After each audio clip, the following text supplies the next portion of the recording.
Good afternoon, and thank you all for joining us today. My name is Joe Lero. I'm an Open Research Business Development Manager at Taylor and Francis Group, and I'm joined today by Rachel Scott, Associate Dean for Information Assets at Illinois State University, and Rochelle McLean, Collection Development Librarian at Montana State University. And today we're going to be discussing achieving institutional goals through open access publishing partnerships. And to begin, I'd like to talk a little bit about open access publishing at Taylor and Francis. So we've got more than 2,600 journals that we publish, of which more than 2,000 are hybrid journals, and more than 300 are fully open access. We do publish 41 journals that have no option for OA. And these are titles owned by societies and on whose behalf we publish the journals. These societies have determined they do not want to engage with open access publishing at this time. And we hope that will change in the future. We currently have 36 read and publish agreements with institutions and consortia worldwide. Of those, 6 are in the US and 1 is in Latin America. And this map shows the countries where those agreements are in place. And we're in discussions to establish read and publish agreements with more US and Latin American institutions for 2024. I do want to say that I've had the pleasure of working with Rachel and Rochelle on establishing read and publish agreements for their respective libraries. And I'm happy to share some insight with you all about a publisher's perspective on how we collaborate with libraries when discussing these open access agreements. So, as a key aspect of achieving Taylor and Francis's mission to foster human progress through knowledge relies on making the content we publish available to as many people as possible. And we strive to be a trusted partner who can help libraries achieve fundamental goals within their institutions. As such, we have always valued our relationships with the libraries that have been subscribing to our journal's content. And now that open access and open research more broadly is a crucial part of the conversation, we're continuing our objective of establishing and maintaining cross-functional partnerships through sustainable initiatives, which help drive and impact the research being produced by the institutions and published by Taylor and Francis. And by prioritizing openness, transparency, and collaboration with our library partners, we can broaden the availability of scholarly activity. Through our open agreements, we have seen overall increases in OA articles published by authors from partner institutions. And in particular, we have experienced growth in humanities and social sciences articles being published. And this has been accompanied by higher levels of global downloads and citations of published articles. This increase in amount and impact of open access articles has helped demonstrate societal impact of research by providing the potential to assist policymakers, non-government agencies, the media, educators, and practitioners to put knowledge into action. The outsized exposure of research in OA articles has been evident through the growing number of article mentions in news reports and expansion of articles cited in policy documents. Our approach with OA agreements has been to evaluate the current relationship we have with an institution and prioritize the needs and objectives of the institution when discussing a potential agreement.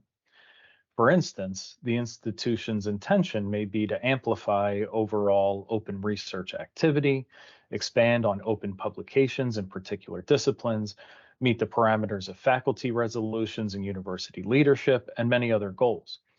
Regardless of the impetus, we work with the institution to develop a plan for furthering the objectives of open research. We frequently hear from libraries that they want to provide support for underfunded and underrepresented disciplines.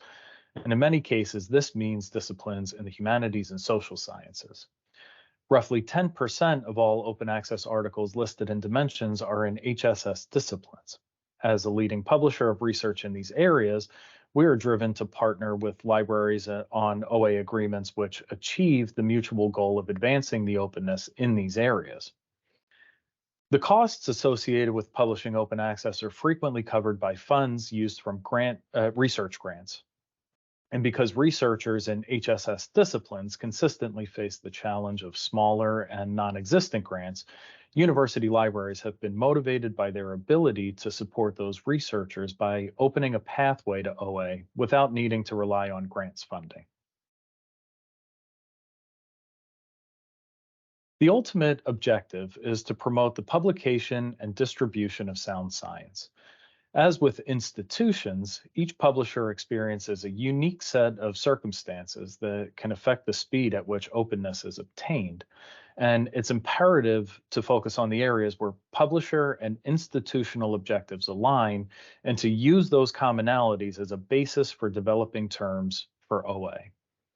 Libraries and publishers are allies in our efforts to create a more scientific publishing landscape, more open scientific publishing landscape. And that should be reflected when working together on open access agreements. And so now I will turn it over to Rachel. Thanks so much, Joe. Hi there, I'm Rachel Scott. I serve as Associate Dean for Information Assets at Illinois State University's Milner Library.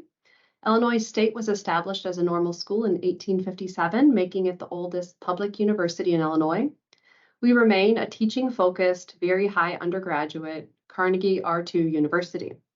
The total student enrollment has remained remarkably steady for over a decade at around 20,000 students. I begin with an idyllic scene dominated by blue skies to emphasize the stark contrast with campus perceptions around open access. For at least a decade, there has been a great deal of skepticism about open access at ISU. In 2013, the Illinois General Assembly called upon public universities in Illinois to form task forces to, quote, consider how the public university can best further the open access goals laid out in this act, end quote. The task force at Illinois State recommended a voluntary policy, which seems like an oxymoron to me. They recommended that any approach to open access be voluntary so as not to impede academic freedom. It seems that encouragement with no incentive or accountability was as far as that group was willing to go. Subsequently, research managers at Midwestern R2 institutions, including my own, submitted a letter to the director of the White House Office of Science and Technology Policy in opposition to the proposed elimination of an embargo period for federally funded publications, saying, quote, rapid elimination of the current embargo period without a compensatory source of publication funds would disproportionately and negatively impact the research productivity of a majority of U.S. higher education institutions that are essential for delivering a diverse U.S. STEM workforce. I don't want to suggest that these fears are unfounded or without merit. I simply want to emphasize that the tone in discussing open access at ISU has been rather skeptical, with the vocal opponents dominating conversations about possibilities and realities. I also don't think the statement satisfactorily contended with the fact that many R2 universities, including ISU, have relatively few federally funded grants. But just as that letter was submitted to the OSTP in 2020, Dr. Craig McLaughlin was named the new AVP for Research and Graduate Studies at Illinois State. Of much less consequence, I also started at ISU in August 2020 with a burning desire to support university authors, advance open access, and be of use to my new community. So my first steps were to acclimate myself with the library's collection strategy and scholarly communications initiatives. Having a flat budget for over 15 years has informed Milner's approach to serials. Milner Library does not have any big deals with commercial publishers, but rather a la carte subscriptions. The flat budget has necessitated frequent cuts to journal subscriptions, which have been mitigated, at least in part, by activating canceled titles in Get It Now, which is a paid document delivery service. Needless to say, with a flat budget and little hope of a permanent budget increase, Milner personnel had not felt empowered to expand subscriptions or explore the possibility of open access agreements. To the extent it was possible, maintenance had been the approach to serials. Because open access publishing was not being supported via agreements with publishers, the library's exclusive support for open access was via the institutional repository, ISU Read. ISU Read was established in 2012 and has almost 15,000 total papers and 344,000 downloads in the past year. This is nothing to sneeze at, but ISU Read is used inconsistently across departments, and there remains confusion around embargoes, eligible versions for deposit, and implications for future publications, among other topics. So as far as the green open access strategy on campus goes, there is considerable room for improvement. When Milner Library wrote a new strategic plan in 2021, it explicitly called out increased support for scholarship and research, as well as expanded scholarly communications efforts. We were charged to advance open access to research, explore open access publishing support, grow the institutional repository, and negotiate for sustainable e-resources pricing, among some other pretty daunting tasks. So sitting on the sidelines of open access and attempting to maintain the status quo were no longer options. Part of our initial research was to investigate who, what, where, when, why, and how open access publishing was underway on campus. ISU scholars were indeed publishing their work in a variety of venues via several different open access publishing models. The data on this slide come from Web of Science and accordingly has a very long list of caveats about what is excluded. It is clear that MDPI had become a household name among ISU authors in the recent years. University and society-supported open access journals were also quite popular across the disciplines, while science-focused open access venues, including IEEE, Springer, Frontiers, Elsevier, Wiley, and IOP were well represented in their respective areas. A preliminary analysis of open access publishing at ISU also showed that certain departments such as geology, geography, and environment, information technology, math, technology, biology, nursing, and agriculture were far more engaged in what Web of Science classifies as gold open access publishing. I was curious as to the relationship, if any, between departmental open access publishing and departmental grant funding, but that's a project that I'll need to delve into separately. This chart shows departmental open access output and funded research, and it's worth noting that I had to exclude education, which has received over $12 million in grant funding, and including it would have rendered the data unreadable. Importantly, faculty in several departments do not have any gold open access publications in Web of Science, and this is specific to those in arts, humanities, and some areas of the social sciences. This concern and some ideas for addressing it were central to my conversations with Dr. McLaughlin, the new AVP for Research and Graduate Studies. One of the best parts of my job is serving as the college research coordinator for Milner Library and meeting regularly with Dr. McLaughlin and associate deans from across campus to discuss support for research and creative activity. Dr. McLaughlin is well aware that the Office of Research is closely associated with sponsored research, and he has demonstrated his interest in research and creative activity of all kinds. His office has supported a number of initiatives to recognize research outputs across the disciplines. For example, they provide a subvention fee that supports any aspect of publication, including open access. Dr. McLaughlin indicated that these funds are often not fully expended within the fiscal year, and we discussed other ways to more directly support publication, particularly for those authors who do not have grant funds. Scholars in arts, humanities, and many social sciences disciplines at ISU do not have a large amount of funding, and when given the option to publish their work open access in a hybrid journal, they simply opt out because they don't have the funds. So given Dr. McLaughlin's commitment to all ISU authors and the library's need to expand our support for open access publishing, we began to consider how an open access agreement might enable both the Office of Research and Milner Library to meet our goals. With these conversations in mind, I asked to meet with Joe and discuss options for a prospective open access agreement. Although often framed in monolithic terms, open access agreements are customizable, and librarians can and should ask for what their community needs. Joe and the team at Taylor & Francis were very open to crafting a transformative agreement that would allow Milner Library to meet goals established by the Office of Research while also staying within our budget.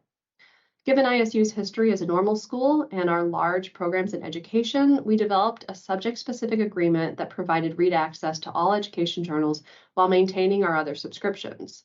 Although read and publish agreements most often include read access to an publisher's entire portfolio, our agreement proves that that is not definitional.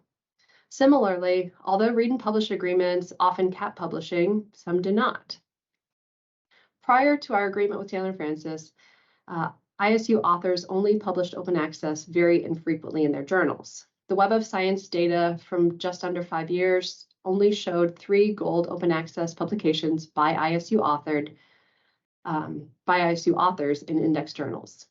Taylor & Francis's expansive portfolio of social science journals means that several fields of study were not well represented by grant funding would now be accessible to ISU authors in those areas. By approaching open access agreements as a partnership, librarians and publishers are better equipped to find solutions that truly meet needs, facilitate expanded buy-in and adoption, and advance institutional research goals.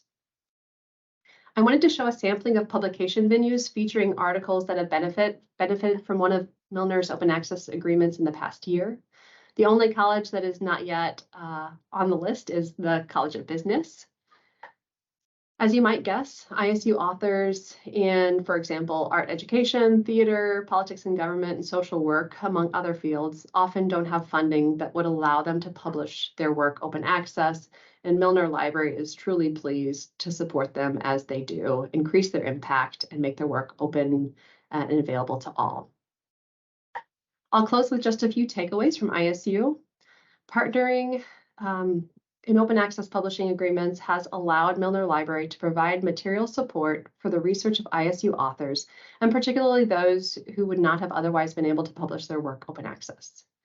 We entered into our first agreement in 2021 and have steadily added agreements, primarily when they are cost neutral. Our relatively low publishing output allows for this, especially when working with science publishers.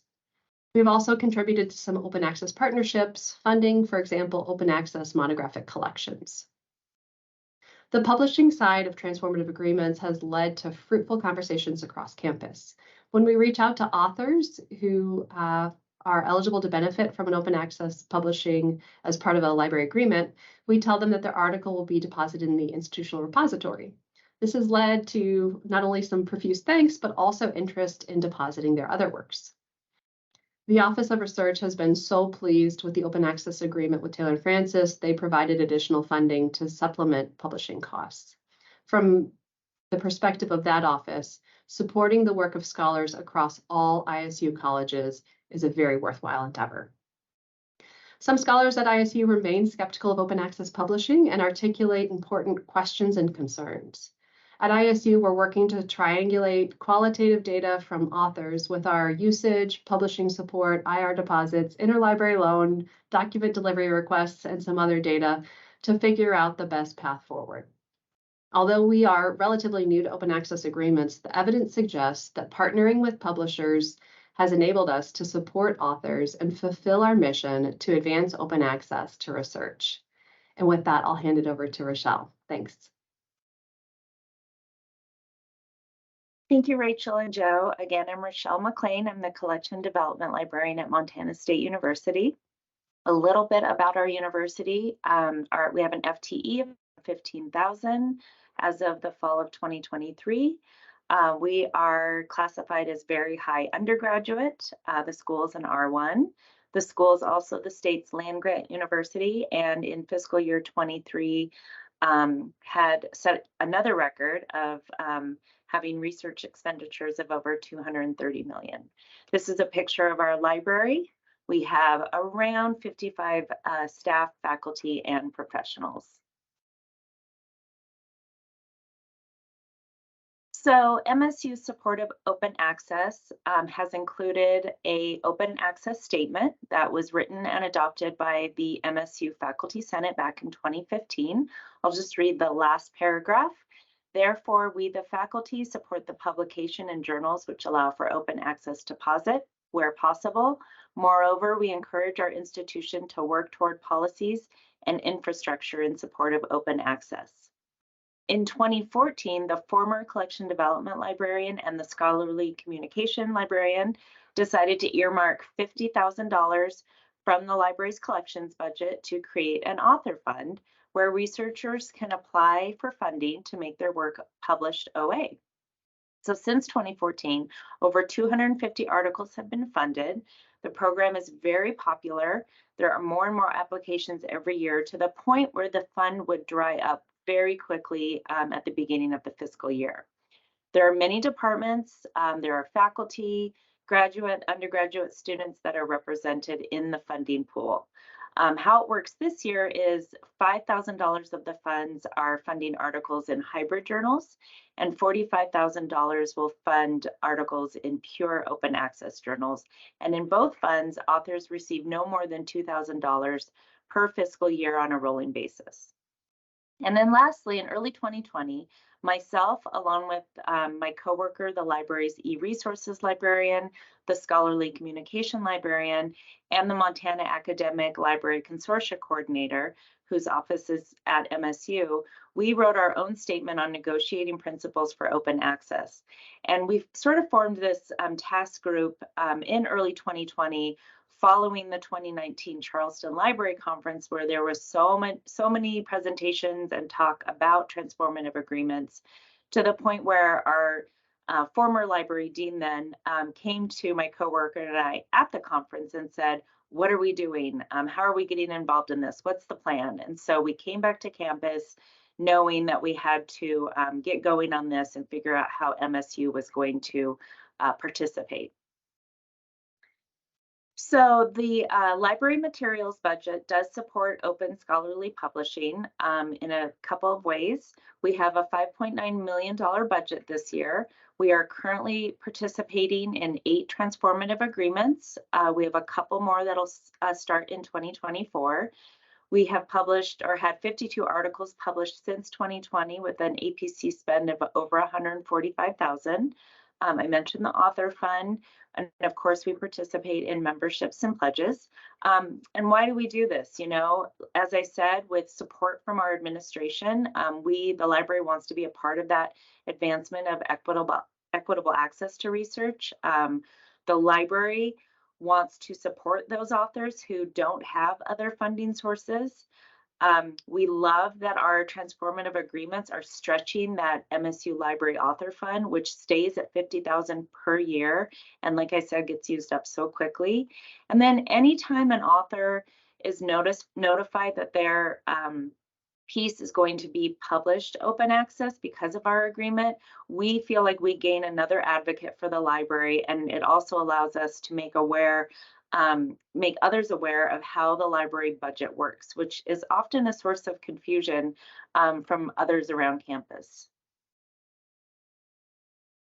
When I started to think about this presentation, I thought about some of those early conversations that we had with publishers from the very start, from 2020 to current, and if there were anything that stood out to me. And the first thing I thought of was, you know, we never felt forced to participate in an agreement. There was always an alternative presented to us. And in fact, we experienced the opposite, where after we had a couple agreements under our belt, we were feeling more confident. We would actually approach publishers during journal negotiation time and say, would you consider a transformative agreement with us? And there were actually a couple that rejected us or declined our offer. They just felt that, you know, maybe we didn't have the publishing output. Maybe they weren't quite ready to put together these types of agreements, whether with us or with others. And it just wasn't worth their while at the time. We've always felt that, or we've always seen and heard from publishers and their representatives that we work with, that their goal is to contribute to a fully open landscape, just like other parties. We, during all of these negotiations, it has always appeared that there's an expectation that the agreement is reasonable for both the library and the publisher. And we've definitely been in a situation or two where we found the agreement wasn't reasonable for the library, at least, and we will decline participating. We've approached these discussions knowing we want to be an equal partner and be pleased with all components of the agreement. One thing I also noticed anytime we would talk with publisher reps is there does seem to be a bit of healthy skepticism about transformative agreements. No one thinks that this is going to completely solve the issues in scholarly publishing, but there's always this willingness to try it out. I myself definitely went back and forth with my decision about whether to participate or not. I know back when we were working on our first one. So there's always a little bit of nervousness and skepticism surrounding them. So some highlights of our current agreements I wanted to share. We received data from the publisher and then gathered our own data about our OA publishing history. And so far with all of our agreements, the number of OA articles allowed, whether it's in an uncapped agreement or a capped agreement, it has aligned with our history. We find it really valuable to participate in the approval and denial process. We want our authors to connect the library or to connect the library with the agreement. We found it as an opportunity to educate our authors about the agreements and the work that the library is doing in this area. We have also found that the publisher platforms vary for better or for worse. There are some that are super slick, easy, one button to click and you're done. And then others definitely have some bells and whistles that we have to navigate, but we've always found that there's plenty of support from the publisher when doing so.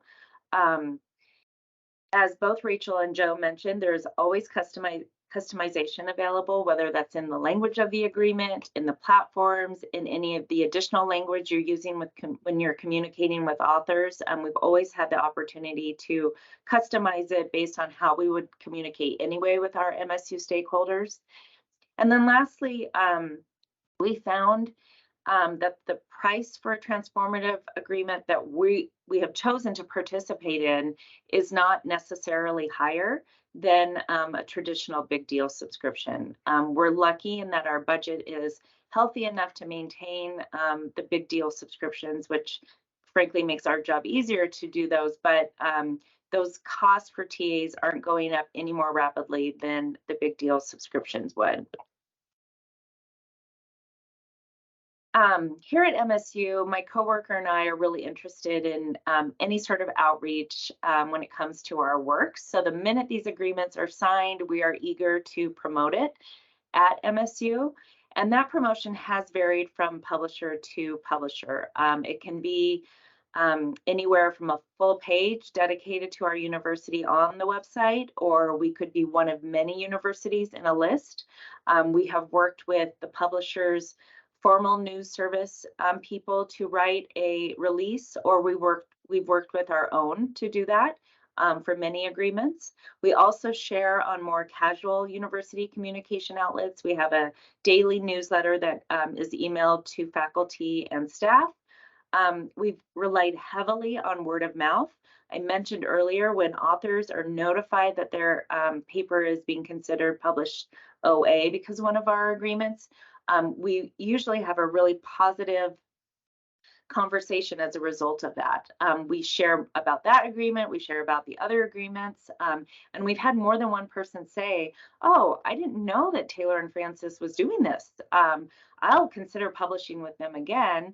And then on the other hand, we've had people when they learn about these agreements, or they learn that maybe there are publishers that aren't negotiating as nicely with us, we've had that response of, this may impact where I publish in the future, knowing what I know now.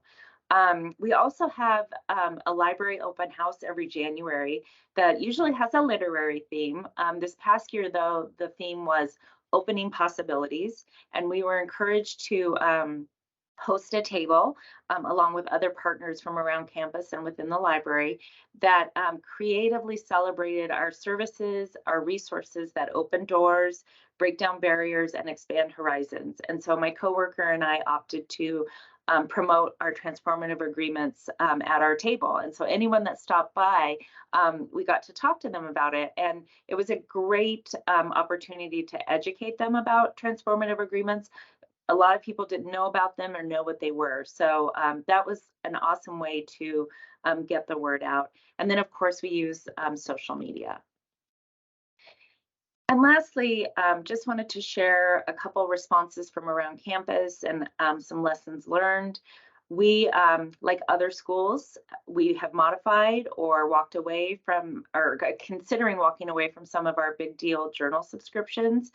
And so we've been in front of audiences such as Faculty Senate or Research Council talking about those changes. And in doing so, we take advantage of our time in front of those audiences and plug our transformative agreements. The response, again, from authors or from those that learn about the TAs has been overwhelmingly positive. I've never had a negative comment about them, directed at the library anyway that I know of.